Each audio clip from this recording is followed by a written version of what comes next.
Do you know where Need for Speed peaked for me? Listen. Yeah! You burned the nitros while pressing the button so hard that your fingers go numb. This is pure Need for Speed. Let's start the video! Hello fellow gamers out there, my name is Mr. Zosta, welcome on the backlog quest. Let's climb the blacklist. Whew. After this so high energy intro, we need to shift to a lower speed as I cannot maintain this high level energy throughout the video. I'm getting old. So let's see how Need for Speed Most Wanted holds up today after more than 20 years of the release date. Jesus guys, is it just me or 20 years has gone so fast? I played this game back when it has been released, and after a second time in the early 2010s, and I enjoyed both times, so I decided to play it again to see how it holds up. I played quite a few Need for Speed games in the meantime, including the second part of Most Wanted, which I hated. It was really bad. I played NFS Heat recently as well, so I'm quite familiar with the newer games, so my review is not going to be based on pure nostalgia. After the illegal street races of NFS Underground 1 and 2, which had a nighttime street racing theme, here we are racing in the daytime in the city of Rockport. It is nice autumn scenery with falling leaves, sunsets. It is quite nice. I bet none of you took the time to check it out, including myself, so now it is time to enjoy the sights.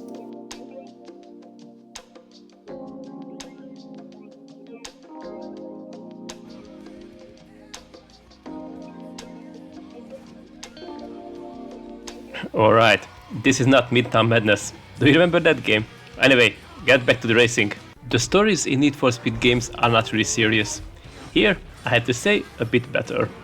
You arrive to Rockport City with your fancy BMW, but Razor sets you up and you have to climb the blacklist to earn a better car for yourself and race him again.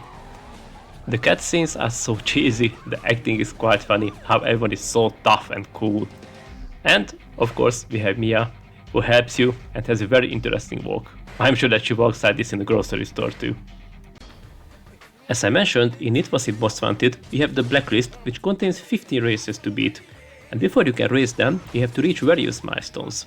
This can be achieved by races and cup chases. After you earn enough milestones and bounty, not the chocolate bar, you can race the rival. This adds a lot of fun to the normal racing, where you have to just do various race after race, which is still fine, as it was in the earlier games. But here, it adds a bit more, as to climb the blacklist is quite cool. Once you beat a rival, you can choose 2 from 6 markers. 3 of them are hidden, the rest of them are visible. If you are lucky, you can get the car of your rival, which you can use or sell as you wish. I played the black edition of the game, which has more cars than the normal version, 32 to be accurate. I'm not going to make a stand if the cars are good or not, as it is everyone's own preference, but I'm sure everyone can find a car for his or her liking. Speaking about the cars, the top car in this game is the BMW M3 GTR. No hate on the BMWs at all, but I found it strange that this car can beat Lamborghinis, Porsches and such cars. I know that the GTR is a very strong car, but still. Here's a fun fact, this was the very first Need for Speed game where you can use a BMW, however, just only at the very end of the game. Just as in the earlier Need for Speed games, you have plenty of options to customize your car. Body kits, rims, paints, vinyls, window tints, spoilers, you can even customize the dash lights. You can find the big brands here, so there are almost perfect options. I say almost, as there are a few things what I missed here. First of all, you can get 5 different body kits for the cars. You cannot mix and match the front and the back bumpers and side skirts. Also, you cannot change the head and tail lights, as you cannot change the color of the headlights. I know this is a game where it is daytime, but still, I wanted to have a blue headlight color.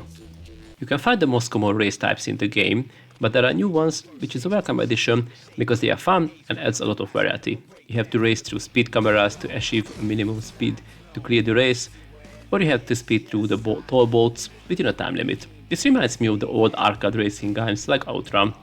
And of course, there are the various challenges where you have to piss off the police and escape them. Here, we have a ton of new options. Ram through roadblocks, escape spike traps, hit police vehicles, lose the cops within a time limit, or keep the police chase for a specific time. This is adding a completely different challenge and experience to the game. Once you are bored with racing, you can challenge the cops or vice versa. If you feel like, you can drive around freely in the city and find random races throughout the map. So, you have plenty of options here. The music is good, rock, drum and bass, rap, standard stuff, very familiar to the NFS Underground 1 and 2 series. In the options menu, you have the option to turn off those tracks which you don't like. This is a handy feature to have if there are some tracks which you especially hate or not prefer. Controls are good, nothing to compare here. And while we are talking about the controls, we have to mention a new feature where you can slow down the time if you feel like that you are not going to make a turn or you are going to hit an obstacle. This is handy, however most of the time I forgot that I had this feature. So, to answer the main question of this video, how Need for Speed Most Wanted holds up today? I think very well. Nothing aged poorly in this game. It is still as fun as was in 2005 when it has been released. It's also proven by the modding community who are still active and making mods to this game and also for other Need for Speed games as well. Many people are awaiting a remake for this game, and I believe that a good remake on modern PCs and consoles would be awesome. Especially if they are not making those mistakes that they did with the second part of this game. So, if by any chance you missed this game before and you want to have a great time with some illegal racing, go ahead and try to climb that blacklist. And if you're a seasoned veteran in the game, it is still worth to play another round with this. I'm sure that I will play it again in the future. I hope that you enjoyed this video. If you're not subscribed yet, now it is a great time to do so. Also, the YouTube algorithm has chosen a video for you. It is on the screen now, check it out. Thank you for being with me here today, and I'll see you in the next Backlog Quest video.